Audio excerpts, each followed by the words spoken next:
gaañ yi jamono yi nga xam ne ñu ngi àddu ngeen di teewlu kii nga xam ne moo di Farba Ngom tey la war a wuy ji pôle judiciaire financier ginnaaw bi nga xamante ne nii bàyyeekoo na fa jamono jee passé tey mu war fa delluwaat nag war a indi ay leeral ci question yi nga xamante ne nii jotoon nañ ko jox avocat mi nag boo xoolee bu ñuy fàttaliku keroog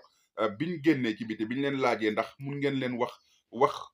askan wi lan moo tukkee ci dossier bi ñoom nanguwuñ ci àddu waaye daal ci gàttal Farba tey la war a dem wuyu ji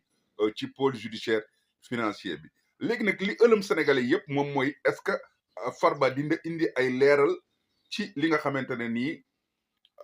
ñu ngi ko koy laaj ak ginnaaw buñ ko laajee ba pare bu fekkee indi na ay leeral njort naa ne dana ñibbi këram waaye Sénégal yi bari njortu ne bu fekkee ne liñ koy laaj indiwu ci ay leeral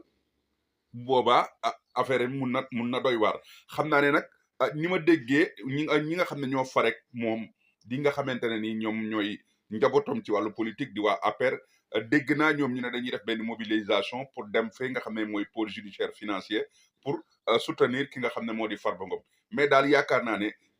képp koo xam ne yaa ngi conseiller ki nga xam ne moo di Farba Ngom tey boo koy conseiller da nga naan na nga ko ñaanal mu indi ay firnde ci li nga xamante ne nii question yi nga xam ne naan nañ ko laaj yi nga xam ne pôle judiciaire financier nan nañ ko laaj loolu mooy li nga xamante ne mooy am solo waaye dajaloo fa ba taxaw ba ci buntu baak manifestation ba jàpp nañ ne amul benn njëriñ lu dul indil ko jafe-jafe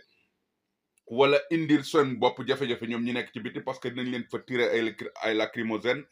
dinañ leen fa massacrer li am solo ba am solo mooy que ki nga xamante ne moom la ñuy soutenir di Farba Ngom mu indi ay leeral ci li nga xamante ne nii ñu ngi ko koy laaj tukkee ci